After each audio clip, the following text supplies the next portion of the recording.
bonjour Elisabeth, donc tu nous fais le plaisir de participer avec nous donc à Toulouse à ce colloque international sur l'agriculture urbaine et la transition écologique.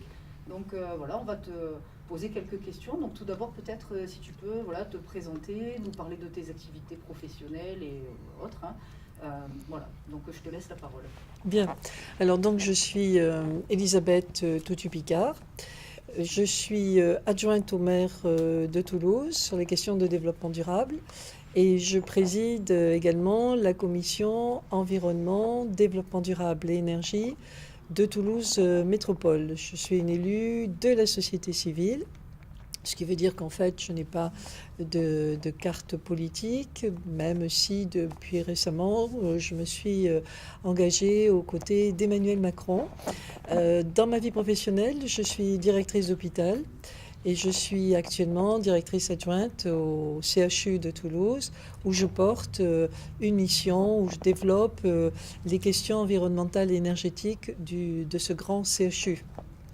Très bien, donc on voit que effectivement tu ne dois pas t'ennuyer avec toutes ces activités qui en plus sont vraiment bien en lien entre l'environnement, la santé, l'alimentation, donc qui collent effectivement parfaitement à tous ces thèmes du colloque. Alors donc pour le colloque justement, donc vous avez largement participé avec nous, on en a discuté dès le montage, donc est-ce que vous pouvez nous en parler un petit peu D'abord, je me félicite que ce colloque ait lieu à Toulouse, une ville où les questions d'agriculture et de nature en ville sont très présentes. Sur la métropole métropolitaine également, où nous avons 25% de surface agricole, c'est une question qui est largement portée par les équipes d'élus et de l'administration. Et donc, je remercie tous les organisateurs et organisatrices d'avoir choisi notre ville rose pour porter des questions de verdissement et d'agriculture sur notre territoire.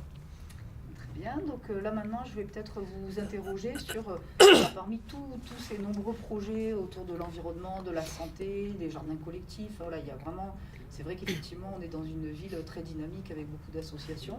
Donc est-ce que vous pouvez peut-être nous présenter plus en détail deux projets un peu contrastés justement dans ces activités de ville durable toulousaine?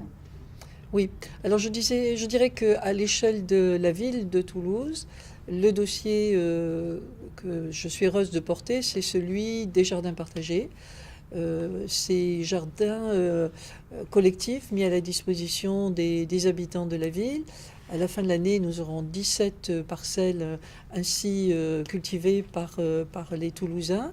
Des parcelles qui vont de 400 mètres carrés à plus de 8000 mètres carrés et qui répondent bien à l'attente de la population d'avoir à la fois des revenus économiques complémentaires, à la fois de défendre l'environnement en introduisant des zones de verdissement et des puits de carbone. Et puis ce sont aussi des lieux de convivialité, de rencontres intergénérationnelles.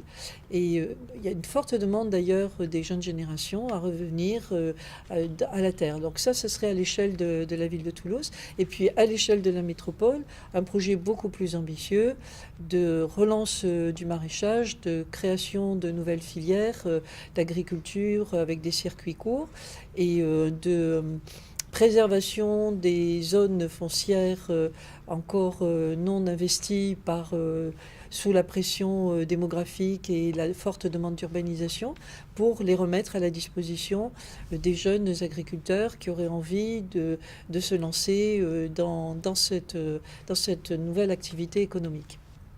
Merci déjà. C'est vrai que moi en tant qu'enseignante, j'ai toujours quand on voit la motivation, ça vaut de l'or en fait pour un enseignant. Donc c'est vrai que là de ce côté-là, avec toi Elisabeth, on est vraiment on est comblé parce qu'on voit vraiment cette motivation, ce dynamisme comme ça qui te porte. Hein. Donc c'est toujours émouvant en fait pour un enseignant de voir la motivation, quel que soit l'âge de la personne, jeune, étudiant, professionnel. Voilà, donc en tout cas vraiment on te remercie, je pense collectivement. Les chercheurs, les étudiants de Toulouse, parce que on a quand même la chance aussi d'avoir des élus qui se mobilisent vraiment aussi sur ces questions. Alors pour une des dernières questions peut-être sur les enjeux en fait, des enjeux importants. On parle de 2020, donc là ça y est, c'est tout de suite. Maintenant c'est plus loin qu'on vise. toujours plus loin. Donc voilà, est-ce que tu peux nous présenter rapidement pour toi les grands enjeux au niveau de la métropole toulousaine? Alors en termes de motivation, je te renvoie la remarque et te félicite pour ta propre motivation. Je pense que les élus, dans leur pratique, ont besoin vraiment d'être éclairés par différents partenaires qui interviennent à des échelles différentes sur ces questions agricoles. Donc le milieu des chercheurs, les milieux associatifs aussi sont vraiment les bienvenus, et puis tous les représentants des collectivités ou des chambres de représentation, notamment du monde agricole, sont aussi nos partenaires privilégiés, et je pense que c'est ensemble que nous allons arriver à définir une gouvernance et trouver des solutions à un problème qui quand même est relativement complexe. Alors, pour ce qui est des enjeux, le premier grand enjeu, c'est de répondre et de faire face à une vitalité démographique qui est en même temps une force économique pour la ville de Toulouse et pour la métropole toulousaine, mais qui pose le problème de la ressource alimentaire et de l'accès à la ressource en eau. Donc, ce sont des questions qui me préoccupent. 8 000 habitants supplémentaires par an à Toulouse, 15 000 sur les 37 communes de Toulouse Métropole. Il va falloir les loger, mais il va falloir aussi les nourrir. Donc cette question du lien entre le développement de l'agriculture et la ressource alimentaire sont étroitement liées. Ça, c'est la première problématique. La deuxième grande problématique, c'est malheureusement le réchauffement climatique auquel nous allons être confrontés. Plus 3 degrés, semble-t-il, sur la zone toulousaine d'ici 2100. C'est un grave souci. Et donc, il va falloir que nous nous mobilisions, nous anticipions ces problèmes à la fois d'atténuation des gaz à effet de serre et d'adaptation, de nécessaire adaptation. Et il va y avoir forcément des reconversions des pratiques agricoles. Et c'est pour ça que je souhaite vivement pouvoir développer de nouvelles filières maraîchères pour aller au plus pressé, c'est-à-dire assurer une partie au moins de la couverture des besoins alimentaires des Toulousains et des métropolitains. Très bien. Donc en plus, c'est vrai que c'est une réponse qui était concise, bien argumentée, chiffrée, donc c'est vrai que ça nous a parfaitement éclairé. Alors une dernière question autour des espaces piétonniers dans l'agglomération, parce que c'est vrai que c'est très apprécié des Toulousains, voilà, les marchés de ville, les zones piétonnières. Donc par exemple sur les allées Jean Jaurès, est-ce que vous êtes voilà, dans une dynamique autour d'un peu l'amélioration de cette zone précisément? Alors dans tous les projets d'aménagement urbain, nous avons réussi à faire prendre en compte toute la dimension environnementale, et pour que tous les coins de Toulouse qui sont en réhabilitation intègrent des notions, correspondent en fait à des petits écoquartiers au sens de la prise en compte en fait de la nécessité de verdir les centres-villes, de ramener la nature en ville, de planter des arbres, tout ça pour faire descendre la température et lutter contre les îlots de chaleur urbains auxquels nous allons être rudement confrontés dans les années qui arrivent très rapidement. Donc oui, tout ce qui est réhabilitation du centre-ville intègre des notions environnementales et de verdissement et de rafraîchissement des cœurs de ville. Eh bien, très bien, merci beaucoup. Donc pour finir, voilà quelques mots, tu veux conclure de cette semaine assez intense comme ça autour de l'agriculture urbaine à Toulouse, voilà, où on a reçu à la fois des collègues chinois, pakistanais, espagnols, etc. Donc on va aller les rejoindre d'ailleurs pour prendre un petit café tout à l'heure.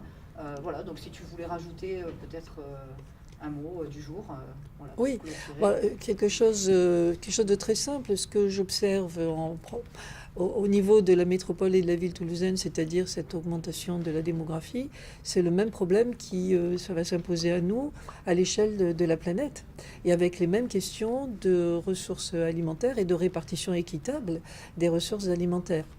Donc le fait que ce congrès se déroule à l'échelle internationale est extrêmement réconfortant, puisque cela veut dire que tous les chercheurs et les acteurs politiques, associatifs, universitaires vont s'allier pour essayer d'anticiper et trouver des solutions. La deuxième chose que je voudrais aussi rajouter, c'est que la question, là on parle bien sûr de Toulouse Métropole et de la ville de Toulouse, mais je pense que ce sont des questions qui ne pourront pas être complètement résolues à la simple échelle de ce périmètre-là. Je pense qu'il faut franchir la frontière administrative de la métropole pour essayer de trouver des synergies à l'échelle du territoire, c'est-à-dire avec les deuxième et troisième couronnes, qui elles-mêmes bâtissent de cette congestion, de cette absorption des moyens des ressources par la grande métropole et qui se retrouvent dévitalisées en deuxième et troisième couronne. Et je pense qu'il faut arrêter cette opposition entre les grandes villes et la ruralité et qu'il faut trouver des complémentarités et des synergies au-delà des clivages politiques également et des clivages administratifs afin de trouver le bon niveau, la bonne échelle d'analyse pour mobiliser toutes les énergies et remettre de la vie dans les territoires un peu isolés et éloignés de la métropole. Merci. C'est vrai qu'on est en plein dans la réduction des inégalités écologiques. Et là, sur ce sujet, je pense que tu vas voir du monde, je pense, qui est motivé aussi pour accompagner cette réduction des inégalités. Merci de me le confirmer. Merci beaucoup, Elisabeth. Merci, Camille.